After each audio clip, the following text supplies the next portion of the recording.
लोग पूछते हैं कि जब दो देशों के बीच में लड़ाई हो रही होती है, वॉर हो रही होती है, तब एक देश सिंपली दूसरे देश पे हमला क्यों नहीं कर देता। अब देखो, दो देशों के बीच में लड़ाई हो रही है तो न्यूक्लियर वेपन तो दोनों के पास है। तो अगर एक देश चाहे, मैंने कहा चाहे, तो वो छोड़ सकता है। और दोनों देश की जनता पूछ रही होती है कि आर्मी तू अटैक क्यों नहीं करता, तेरे पास ये मिसाइल है, वो मिसाइल है, अटैक कब होगा। तो बात यही कि कोई देश कैसा भी हो, उसने भले ही क्या किया हो, लेकिन आखिरकार ये जो पूरा देशों का सिस्टम है इस धरती पे, उसको एक नियम के हिसाब से चलना पड़ता है। बहुत चीजें हैं। देश अपने आप में एक अकेले देश तो होता है, लेकिन तब भी उसके पास फुल फ्रीडम नहीं होता है। उसको इंटरनेशनल बॉडीज के बारे में सोचना पड़ता है, यूनाइटेड नेशंस के रूल को फॉलो करना पड़ता है। मान लो कि भारत ने एक देश पे अटैक कर दिया, अचानक से गुस्से में आके कर दिया, तो इससे सिर्फ सरकार नहीं बल्कि इस पूरा 140 करोड़ लोगों का जो ग्रुप है हमारा भारत का, उसको सफर करना होगा। यानी हमें ही प्रॉब्लम होगी, क्योंकि कई जगह पे ट्रेड सस्पेंड हो जाएंगे, सारा बिजनेस ठप पड़ जाएगा, मान के चलो लॉकडाउन जैसा सिचुएशन आ जाएगा। और इंडिया के अंदर अभी सेल्फ डिपेंडेंस है, लेकिन फिर भी रोज की ऐसी कई चीजें जो कि इंडिया के पास नहीं है वो बाहर देशों से लेता है। जैसे कि तेल ले लो, अब तेल आना बंद हो गया या फिर बहुत सारी चीजें आनी बंद हो गई, तो फिर तो पूरा भारत ठप पड़ जाएगा। तो इसलिए कितना भी कोई हैवानियत वाला काम करे, लेकिन आर्मी इमोशन में आके काम नहीं करती, जो कि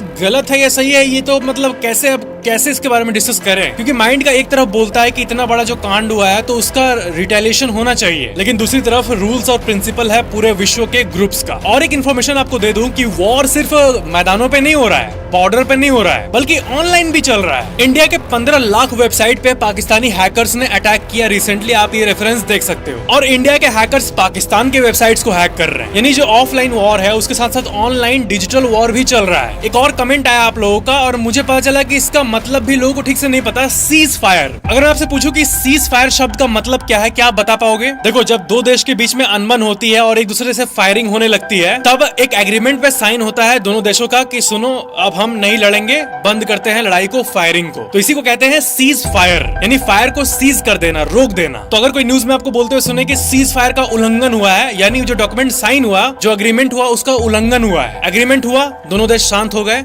लेकिन दूसरा देश आके फिर से फायरिंग करने लगा जबकि एग्रीमेंट है। इसी को सीज फायर साइन का उल्लंघन कहते हैं। सब्सक्राइब करने के बाद बेल आइकन पे क्लिक करके इस ऑल वाले बटन को हमेशा ऑन रखना, ताकि अगली वीडियो आपको सबसे पहले मिल जाए।